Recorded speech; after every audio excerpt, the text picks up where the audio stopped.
asked Reddit for the most underrated weapon kits in Splatoon 3 and chose 5 to try out. Here's how it went. For every weapon, I played solo queue S plus 0 Anarchy Open or Anarchy Series and played enough matches to reach 3 stars with each weapon. I divided the XP grind fairly between the 4 ranked modes, so this wouldn't just be a single mode guide, and I would be able to spend more time in a mode if I needed to for that weapon. I'm not a competitive player, so these tips are geared towards online matchmaking. With all that said, our first weapon is... The custom Splattershot Jr. is one of the shortest range shooters in the game. Couple that with the abysmal accuracy while firing, and you have a weapon that's great for painting and pretty bad at making solo plays. To get the best results with this weapon, you will need to play around its weaknesses and focus on the strengths it has. The first thing you should begin learning is how your weapon range compares to other weapons. This is going to be the biggest difference maker in your initial experience as it affects the entire thought process behind picking fights. This means not just holding forward at the enemy as they will splat you first, most times. Instead, be smart with your movement and find ways to get close enough to take them out without being stopped first. There are 2 main playstyles you can choose from to accomplish this, either play hyper-aggressive and evasive or stealthily. I wound up leaning more to the stealth option so I could have more time to think about who or what needed my focus the most. This allowed me to get behind or beside backlines and eliminate them before they can take too many of my teammates down. I decided to run Ninja Squid Swim Speed Up, Sub Saver, and Quick Super Jump so that I could sneak around fast, have more shots after throwing a torpedo, and get back in the action quickly after dying. Because I was spending a lot of time in the ink, I could take advantage of a mechanic that all weapons with shot RNG have. After exiting ink, your first few shots will be more accurate than they normally are. This allows you to confirm splats in fewer shots than the normal spray pattern would allow. Fewer shots fired means less time for the enemy to identify where you are and a better chance of surviving an engagement. It only takes a couple seconds swimming in ink to activate this effect. I should also mention when playing stealthily that Ninja Squid does have some counterplay. You have reduced swim speed, which can be countered by using some swim speed up abilities, but even though you don't make any large splashes, your trail can still be seen by an eagle-eyed player. Your opponents can also see your main abilities on the map screen. Now alternatively, you can practice the hyper-aggressive playstyle. Your aim is going to need to be on point, and you'll want to prioritize movement gear to get around quickly and efficiently. Keep your movement unpredictable and fast, and take note of where weapons prefer to be, and where they tend to avoid. You can also find blind spots this way so you can get around them and have the advantage in a fight. Moving on to ranked specific advice, in splat zones, you have the ability to quickly capture a split zone by yourself with the massive ink tank and wide painting range. It's especially useful if you can get behind the enemy and eliminate a backline while painting the zone. In Rainmaker, I found great use in Ninja Squid gear, allowing me to shark ahead of the Rainmaker and use the explosions to obscure my movement and clear the path.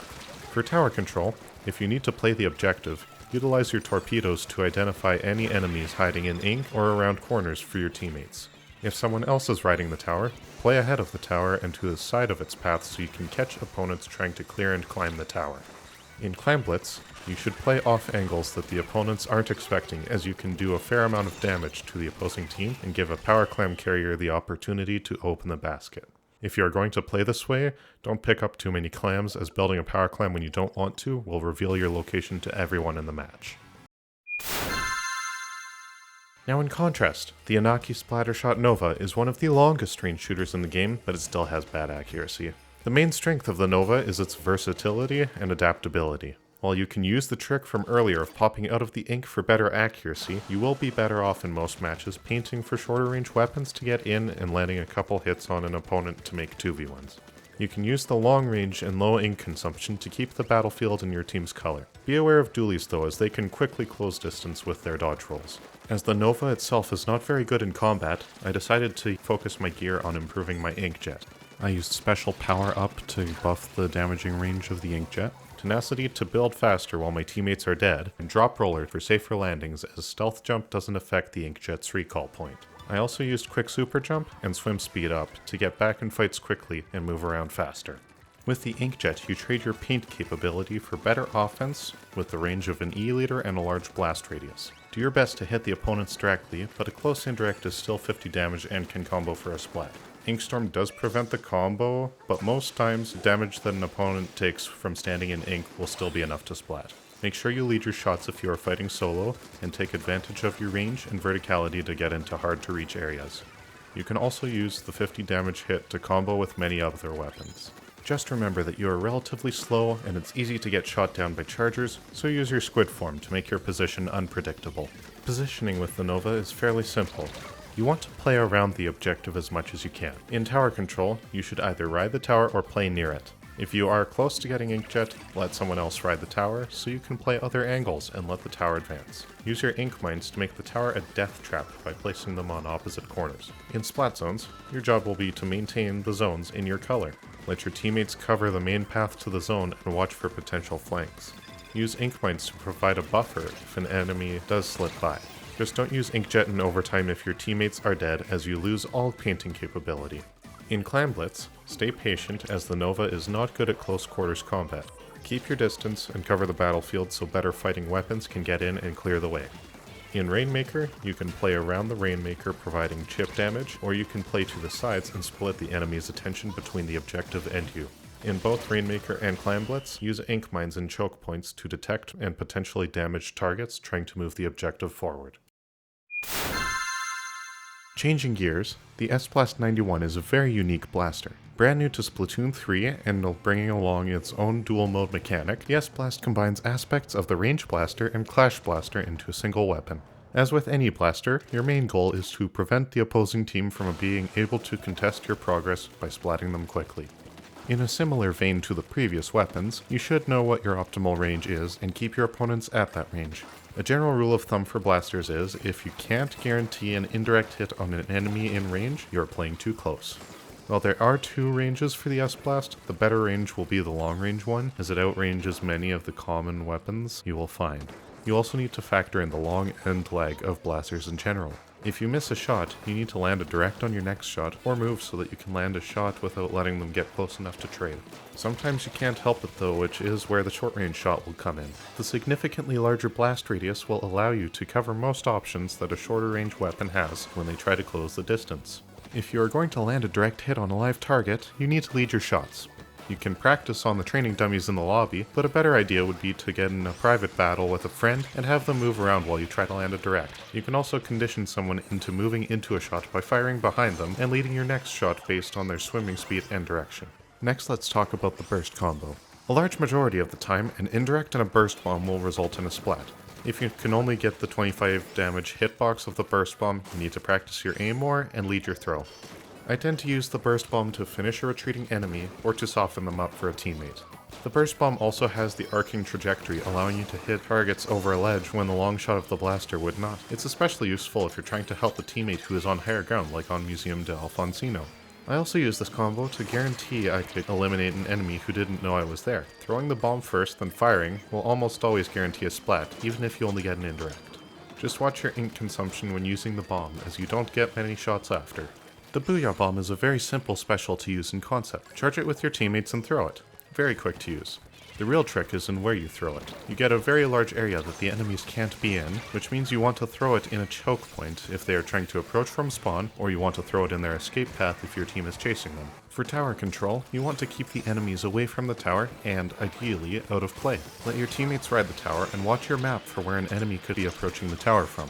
In Rainmaker, eliminate the Rainmaker carrier and any support players. If you are the only one alive, just back up and let your team rejoin you so you can stop a push rather than getting wiped. In Clan Blitz, play around a medium range with cover and try to eliminate enemies to give your team a push opportunity. Try to pick off weapons that don't have backup nearby.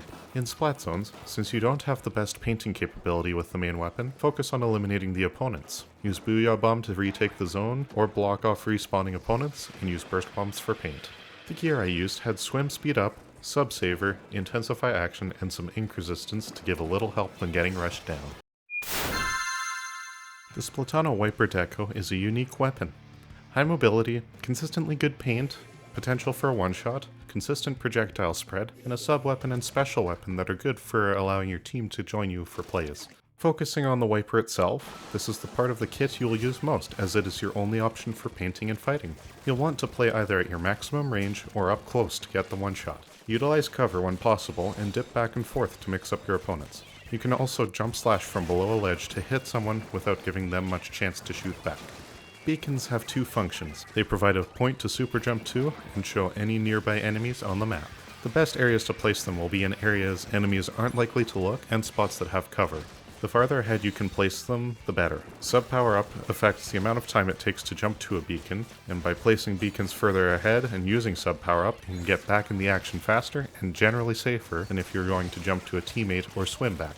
A beacon can only be used once by the person who placed it, or twice by other users, but the beacon only expires after the player lands, so you can have 3 or 4 people jump to the same beacon in rare cases. You get 3 of them at a time, so don't be afraid to use them. Just be aware that the other team can also see the beacons on the map. I would recommend using beacons more than standard super jump, as more quick super jump is required to match sub power up. The amount of quick super jump you would need to match sub power up on beacons would be your entire gear build. With 10 missiles, you want to launch them and then follow them up with your own attacks, because they can show where a player is through walls. In Clan Blitz, I would use stealth to sneak up behind a corner where the other team wasn't expecting me to be, so I could pop out and one-shot someone. Sub power up on beacons also helps you to get back in the action quicker than the opposing team is expecting. Use your 10 missiles to move anyone who stands in the way on a hallway map, like a charger or a splatling. In tower control, you want to protect the tower riders more than riding the tower yourself by using your quick mobility and beacon jumps to maintain a constant presence. Make use of 10 missiles to remove opponents from the tower, or use them to move in on the opponents defending ahead.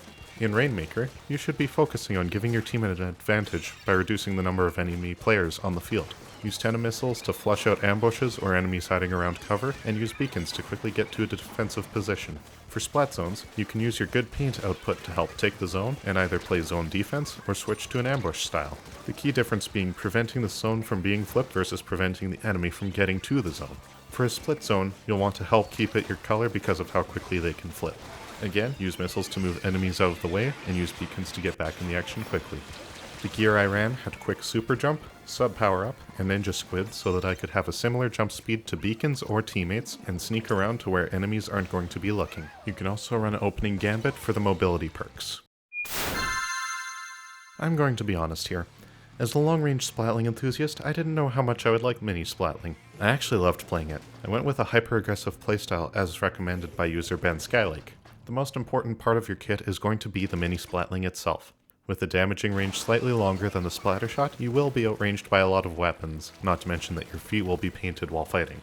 As a result, you need to keep high mobility and aim better than your opponent. However, you do have a very fast charge time, and very fast time to splat, so you can catch someone by moving around them quickly and evasively. I tried to help my teammates with 2v1s as much as possible, as the burst bomb provides quick damage, and you can't always guarantee hitting 4 shots in a row. The burst bomb can be used to combo with the mini, but most times it's better to throw it at an opponent already engaged by a teammate to provide some chip damage. You can also use its extra range to finish an opponent that you couldn't land 4 hits on before they run away. Speaking of, if you have enough ink for your sub-weapon, you can cancel any charge by throwing the sub-weapon instead of having to reset with squid form. If you need to paint to get away quickly, burst bomb provides more paint faster than charging up. For the Ultra Stamp, I'm going to have to default to Gem from Squid School's explanation on using it. Generally, you want to use the jump swing when you can catch someone by surprise, the rush swing when you have a close-by target in mind after the jump swing, and throw it when you've gotten all the use out of it that you can. In tower control, you will want to either ride the tower and provide suppressing fire for your teammates, or run ahead or to the side of the tower path to distract opponents. You can also push way ahead to keep the enemy occupied, while your team moves the tower forward if you're feeling confident. In Rainmaker, use the high damage output of the mini to help pop the shield. Then you can determine whether you want to use the stamp, carry the Rainmaker, or push ahead to clear a path. In Clan Blitz, you can either play as support or frontline. It just depends on how much you respect their backline. I've had good results being a Clam Basket Gremlin, TM, as well as being a Power Clam carrier. What I typically would do though is once you've thrown your clams in the basket or to a teammate, stall the enemy team with an Ultra Stamp. In splat zones, when your team is the zone, you want to push ahead and prevent the opponents from being able to get to the zone. When your opponents have the zone, get them to look at you off to the side, or take them out so your team can retake the zone. My mini splatling gear choices included opening gambit and ink resistance to compensate for the lack of self-paint while fighting in an enemy territory. Quick respawn can also be used, but I found my KD ratio was good enough that it would be a waste of gear. that brings us to the end. If you think I got anything wrong, leave a comment. With side order coming soon, I've got some content planned for that, so stay tuned. If we get 50 subscribers, I'll do another video like this, but I'll ask here on YouTube for some suggestions. I've also made a few montages using the leftover clips I have from recording this video, and you can check them out here. This has been Native, and thank you for your time.